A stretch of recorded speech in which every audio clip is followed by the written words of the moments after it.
Assalamualaikum warahmatullahi wabarakatuh dan selamat sejahtera. Nama saya Muhammad Daniel Iskandar bin Zulkifli dari kelas CTU 552F. Hari ini saya ingin membentangkan tentang konsep syaitan dalam Tamadun Maya. Tetapi sebelum kita memulakan sesi pembentangan kita, mari kita bersama-sama membaca doa, dan bagi yang bukan beragama Islam boleh bertafakur.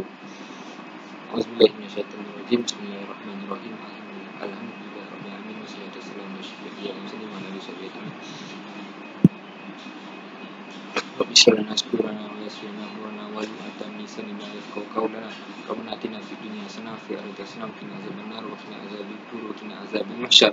Sallallahu alaihi sayyidina Muhammad wa ala alihi wasallam. Subhana rabbika rabbil izzati amma yasifun wa salamun alal mursalin walhamdulillahi rabbil alamin. Okay, mari kita mulakan sesi pengenalan kita dengan pengenalan. Kita pergi ke pengenalan dahulu. Tamadun Maya berkembang di Amerika Tengah dari sekitar tahun 2600 sebelum Masihi. Amerika Tengah ni macam kawasan Mexico, kawasan Amerika Latin macam tu lah. Kemudian Tamadun Maya berkembang maju dan canggih dengan populasi yang ramai, iaitu sehingga 19 juta. Menjelang 700 sebelum Masihi, mereka mempunyai cara penulisan tersendiri untuk mencipta kalender solar yang diukir di batu. Kalender ni memang terkenal sebab kalender ni ada kontroversi, di mana kalender itu meramalkan tentang kejadian akhir zaman pada tahun 2012. Dan ada juga sebuah filem yang berdasarkan kalender tersebut yang bernama 2012. Kemudian Tamadun Maya sangat terkenal dengan seni bina yang sangat menarik dan terperinci seperti piramid, istana dan balai serap yang dibina tanpa alat logam. Antara contoh hasil seni bina mereka adalah piramid bernama Chichen Itza, di mana ni contoh piramid dia yang dalam gambar ni. Memang sangat cantik, memang tersusun lah tengok dia. Okay. Kemudian kebanyakan daripada mereka merupakan petani yang mahir kerana mereka membina takungan bawah tanah yang cukup besar untuk menyimpan air hujan kerana kesukaran mendapat bekalan air daripada bawah tanah.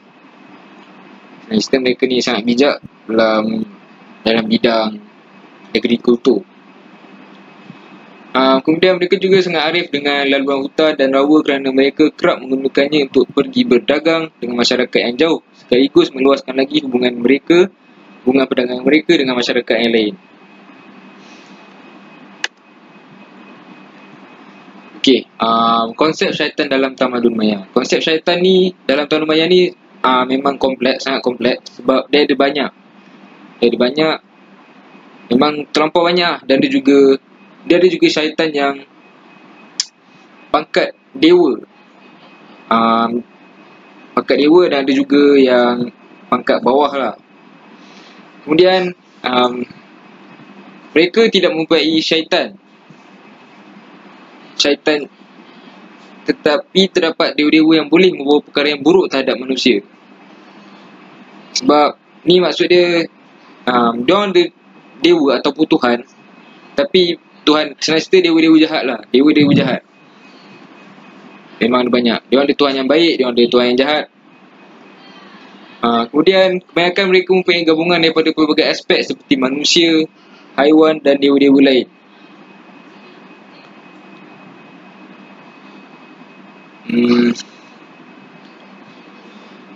Mereka juga mempunyai jantina yang berbeza. Ada juga yang usia muda dan tua dan mempunyai sikap yang baik hati dan jahat, yang mencerminkan prinsip asal Mesoamerika, iaitu dualism.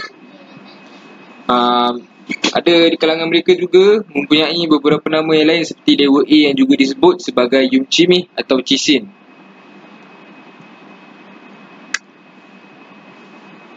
Okay, dalam kajian ni saya mengkaji tentang sebanyak 4 syaitan yang ternama yang daripada mitologi Maya yang terdapat dalam buku lama daripada Tamadun Maya yang bertajuk Popol Vuh. Kalau anda nak tahu lebih lanjut, anda boleh membuat carian di Google. Tekan cari je Popol Vuh. Dia terdapat dalam versi translation dalam bahasa Inggeris juga. Okey, syaitan yang pertama adalah Ahpush. Okey, ciri-ciri dia, dia mempunyai tulang rusuk yang jelas kelihatan. Dia punya anggota badan dia macam ke dalam sikit, macam badan dia ke dalam sikit macam tu. Kemudian dan rahang tidak mempunyai atau kurang isi dagingnya. Kemudian Ahpush juga mempunyai bintik-bintik hitam yang besar pada badannya dan juga mempunyai perut yang kembung. Rangka badan dia ke dalam, tapi dia punya perut tu kembung. Dia macam tu lah. Kemudian dia juga memakai sesuatu yang berbulu dan mempunyai elemen mata kematian di sekitar kepala dan kolanya, macam rantai. Macam ada something dia pakai. Okey, dan kita pergi ke sifatnya. Sifatnya pula memang sangat ganas dan sukakan peperangan juga penyiasaan, sebab Ahpush ni dia dewa kematian. Jadi memang sukalah benda-benda yang melibatkan kematian, penyiasaan semua ni. Okey, asal-usul dia berasal dari Xibalba. Xibalba ni merupakan dunia underworld. Dunia underworld. Di mana kat situ memang ada banyak makhluk duduk dalam tu. Ada juga Tuhan yang menjaga dan juga syaitan-syaitan yang pangkat bawah yang menjaga Xibalba tu. Okey, kemudian kita pergi kepada matlamat. Matlamat Ahpush adalah untuk menyeksa roh-roh di dunia bawah dan terus menghuni dunia Xibalba kerana sifatnya yang kejam dan sukakan keganasan. Jadi itulah matlamatnya. Matlamat dia selarilah dengan dia punya tugas dia sebagai dewa kematian. Okey, kemudian kita pergi tugas dia. Seperti yang kita tahu, seperti yang saya beritahu tadi, dia adalah dewa kematian di dunia bawah Xibalba.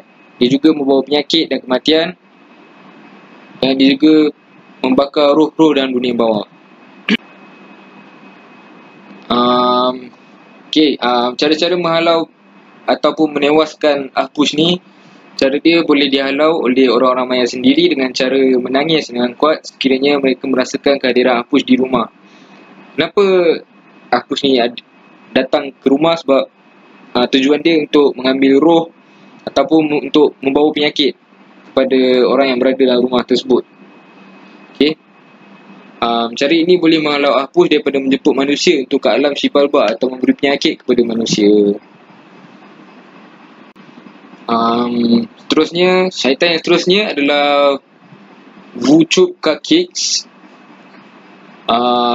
Ciri-cirinya adalah dijelaskan sebagai syaitan seperti burung yang besar dan dilambangkan oleh 7 bintang Big Dipper. Big Dipper yang constellation dulu yang kita belajar sains dan belajar 5 dulu. Kemudian mempunyai mata yang diperbuat daripada batu permata dan giginya sentiasa bersinar. Memang cantik lah mata dia, sebab buat dua batu permata kan. Lepas tu gigi dia yang bersinar, memang rupa dia yang sangat cantik lah. Kemudian sifat dia adalah banggakan dirinya sendiri, sememangnya angkuh, yakin akan dirinya sama seperti matahari oleh kerana dia mempunyai mata yang diperbuat daripada batu permata dan gigi yang bersinar seperti cahaya matahari. Sebabkan dia ada rupa yang cantik, dia memang sangat angkuh, dia suka besar-besarkan diri dia, sehingga dia juga menganggap dirinya merupakan satu-satunya jalan dan cahaya untuk semua ciptaan di dunia ini. Dan lagi satu, sifatnya juga adalah sangat kuat dan kejam. Kemudian kita pergi ke asal usul. Nama lain bagi Vuchukakix ialah 7 makau yang ambil dari burung makau. Makau ialah sejenis burung nuri yang cantik dengan paruh yang melengkung dan juga mempunyai ekor yang panjang. Bulu burung makau juga mempunyai warna seperti pelangi dan juga warnanya sangat terang. Juga berasal dari Xibalba, memang tempat tinggal dia di Xibalba. Kesan kepada masyarakat. Segelintir masyarakat Maya percaya bahawa Vuchukakix ni masih wujud sebagai bintang yang bernama Great Bear atau Big Dipper. Masyarakat Maya juga percaya bahawa bayangan Vuchukakix ada di bumi dalam bentuk burung scarlet makau. Kiranya diorang anggap burung scarlet makau ni ialah Vuchukakix, bayangan dia. mengambil nama Makau sebagai nama keluarga untuk melambangkan kekuatan yang dipertunjukkan daripada dewa burung itu. Kiranya ada sebahagian daripada masyarakat Maya yang masih wujud sekarang ni, keturunan Maya, ada juga yang mengambil nama Makau untuk memberi nama kepada ahli keluarga dia lah. Dia nak melambangkan semangat wujud kaki ni. Okey, kemudian maklumatnya ialah ingin makhluk-makhluk yang wujud memandang tinggi kepadanya, seperti mana sifatnya yang sangat angkuh, yang juga dia ingin dirinya dipandang tinggi oleh semua makhluk di dunia. Okey, kemudian itu bagi cara-cara menghalau. Okey, wujud kaki ni dia tak macam Ahpush. Ahpush ni manusia boleh halau dia. Wujud kaki ni tak. Sebab dalam mitologi, dalam buku Popol Vuh tu ada ceritakan tentang wujud kaki ni lah. Dalam buku tu diceritakan tentang bahawa bagaimana wujud kaki dikalahkan.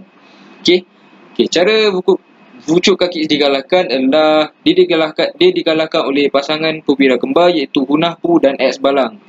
X Balang, perwira kembar ni merupakan anak kepada dewa yang bernama Hunahpu. Hunahpu ni dewa yang baik lah, dia bukan macam wujud kaki dia jahat. Okey, kemudian cara dia kalah adalah mata dan giginya yang sangat cantik, yang bersinar seperti permata tu, diambil oleh pasangan kembar. Dengan bantuan pasangan kembar ni, dia berlawan dua orang saja. Dia dapat bantuan daripada sepasang golongan tua. Dia tolong menipu wujud kaki ni.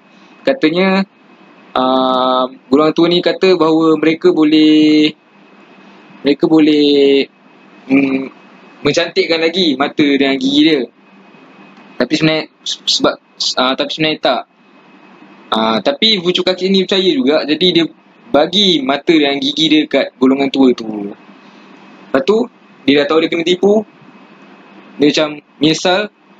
Lepas tu dia rasa macam dia dah tak ada makna dah hidup dalam dunia ni, sebab benda mata dan gigi dia dah kena ambil dengan orang.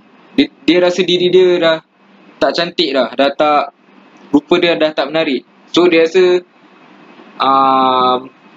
dia macam tak ada nilai lagi hidup dia dekat dunia ni.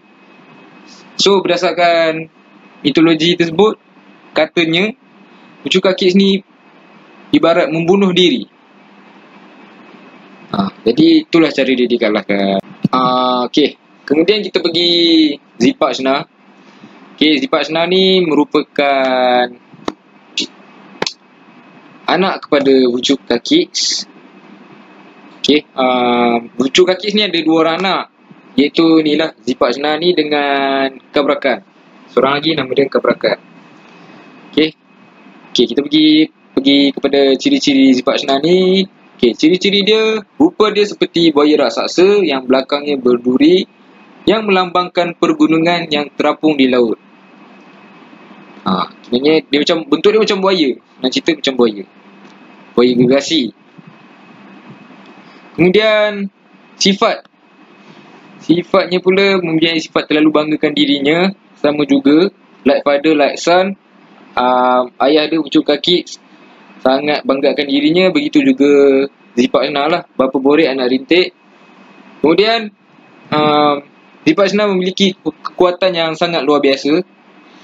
Ada satu kisah dalam mitologi Maya, Popol Vuh tu, ada ceritakan tentang kekuatan Zipachna ni. Kekuatan dia di mana dalam cerita tu, dalam buku tu dia cerita bahawa ada the 100 boys, kiranya 100 lelaki, 100 budak lelaki mengangkat kayu yang sangat besar dan tebal, yang memerlukan 100 budak untuk angkat. Tu pun dalam buku tu cerita, tu pun budak-budak tu letih angkat walaupun dah ada 100 orang. Jadi Zipachna ternampak diorang ni macam struggle angkat kayu pokok tu. Jadi dia pun minta offer lah diri dia untuk tolong dia orang tu. Zipak Senah ni dia seorang je, dia boleh angkat dengan mudah. Kat situ melambangkan kekuatan dia jugalah. Okey. Kemudian kita teruskan dengan sifat dia yang lagi satu, iaitu sangat bijak tetapi kejam. Dia memang sangat bijak. Kenapa dia bijak tetapi kejam? Juga terdapat dalam Popol Vuh ni juga kisah berkaitan dengan The 100 Boys, iaitu budak-budak lelaki yang dia tolong angkat pokok tu. Cerita dia, lepas Zipak Senah tolong diorang, budak-budak tu, The 100 Boys tu, diorang tu rasa macam tak puas hati sebab tengok dia kuat, dia seorang je boleh angkat. Sedangkan budak-budak tu memerlukan 100 orang untuk angkat pokok tu, but still struggle, susah nak angkat. So diorang macam tak puas hati, diorang plan untuk membunuh Zipak Senah ni. Walaupun diorang dah ada plan, Zipak Senah memang bijak, dia tahu macam mana plan budak-budak tu nak bunuh dia. So dia pun berjaya trik juga budak-budak tu, lalu membunuh budak-budak tu. Bunuh semua. So memang kejam lah, budak je kot pun dibunuh. Okey. Kemudian kita pergi asal usul dia. Macam tadi saya terangkan, anak kepada wujud kaki juga berasal dari Zibalba. Okey, maklumat.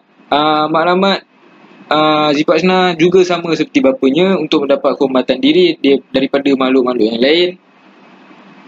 Tugas ialah mencipta gunung. Antara gunung ganang yang diciptanya adalah Cigak, Hunahpu, Peculia, Scanul, Makamok dan Huliznak. Dalam mitologi Popol Vuh tu dikatakan Zipak Senah mencipta gunung ini pada setiap malam. Kemudian cara-cara menghalau. Okey, seperti bapanya juga tidak boleh dihalau dengan manusia biasa. Jadi dia dikalahkan kerana dia terpedaya dengan perangkap yang dicipta oleh Hunahpu dan Ais Balang. Kemudian gunung menghimpit Zipak Senah sehingga dia menjadi batu. Dia cipta gunung, dia sendiri kena himpit dengan batu. So macam itulah kisah dia. Dia dikalahkan oleh perwira kembar yang juga membunuh bapanya. Okey, seterusnya syaitan yang terakhir dalam kajian ini adalah Camazotz. Camazotz ni ciri-ciri dia merupakan makhluk bersayap besar dan mempunyai kepala anjing, gigi yang tajam seperti jarum. Mana Camazotz menunjukkan separuh hitam dan separuh putih yang menandakan sifatnya yang ketidakpercayaan. Kiranya Camazotz ni jenis yang tak boleh dipercayai lah. Okay, jadi rupa dia juga lebih kurang macam kelawar, di mana dalam background ni macam kelawar. Okey, seterusnya kita teruskan dengan sifat Camazotz juga sangat kejam. Kenapa dia sangat kejam? Terdapat juga kisah dalam Popol Vuh menyatakan bahawa dia pernah mencabut kepala Hunahpu, iaitu salah seorang daripada perwira kembar itu. Dia pernah cabut kepala. Memang kejam lah. Kemudian asal usul dia berasal dari Zibalba. Dia sendiri ada kawasan dia sendiri yang bernama House of Bats. Itu memang kawasan dia. So siapa yang masuk, memang adalah ujian dia. Ada juga kisah tentang Zibalba ni dalam Popol Vuh. Maklumat dia adalah menjadi salah satu dewa jahat yang digeruni oleh makhluk lain dan terus menjalankan tugasnya di dunia Zibalba. Tugasnya, disebabkan tempat dia kat House of Bats tu, jadi tu memang tugas dia untuk menjaga House of Bats tu. Tu memang tempat dia jaga lah. Dia juga ditugaskan untuk menimbulkan kekacauan kepada pengunjung Zibalba. So siapa yang datang Zibalba ni, memang lain lagi kalau masuk tempat dia, House of Bats ni, memang kena kacau lah. Macam ujian lah. Macam ada ujian yang perlu pengunjung hadapi. Okay. Kemudian kesan syaitan terhadap masyarakat Maya. Okay, kesan dia adalah sudah tentu memberi kesan yang buruk kepada masyarakat Maya. Memang tak ada kesan yang jahat, nama pun syaitan. Tetapi mereka juga walau bagaimanapun, contohnya Ahpuch, walaupun dia jahat, dia kematian, masyarakat maya juga akan menyembahnya sebab dia juga merupakan Tuhan. Hapuskan dewa kematian, Tuhan kematian. So jahat mana pun dia kena sembah. Pelbagai jenis ritual yang diadakan oleh masyarakat maya, ritual penyembahan ni kebanyakannya dalam bentuk pengorbanan. Mengorbankan tawanan di upacara pengorbanan dan menunjukkan darah kepada dewa-dewa mereka. Kiranya macam kalau dia tunjuk darah kat depan dewa mereka tu macam memang semangat kan, tunjukkan bahawa dia betul-betul sembah dewa-dewa tu. Banduan hamba dan juga kanak-kanak merupakan mangsa yang dikorbankan dalam upacara pengorbanan. Anak-anak yatim dan juga anak-anak luar nikah akan dibeli untuk menjadikan mangsa pengorbanan. Kejam Haiwan juga dijadikan sebagai mangsa upacara ini. So bukan manusia saja, haiwan pun sama jadi mangsa. Kesimpulannya di sini, tamadun maya mempunyai banyak dewa-dewa yang jahat, mempunyai ciri-ciri yang sangat menakutkan, dan ada juga yang mempunyai ciri fizikal yang cantik dan menarik, macam wujud kaki itu yang dikatakan dalam mitologi Popol Vuh tu rupa dia sangat cantik. Kebanyakan mereka sangat sukakan keganasan dan ada juga yang mempunyai sifat yang angkuh dan sombong, memberi kesan yang buruk kepada masyarakat maya. Sudah tentu dengan aktiviti pengorbanan tu memang kesan buruk tu. Mempunyai tugas dan maklumat mereka yang tersendiri, mempunyai kelemahan tersendiri di mana terdapat kisah-kisah tentang bagaimana mereka ini dikalahkan atau dihalau.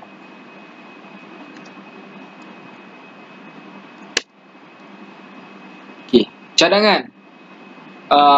Cadangan saya sebagai manusia, kita perlu menguatkan jiwa kita agar tidak mudah terpengaruh dengan kejahatan dan kezaliman. Macam mana kita nak kuatkan jiwa kita? Contoh macam kita agama Islam, kita boleh kuatkan ibadat, kuatkan baca Quran, berzikir.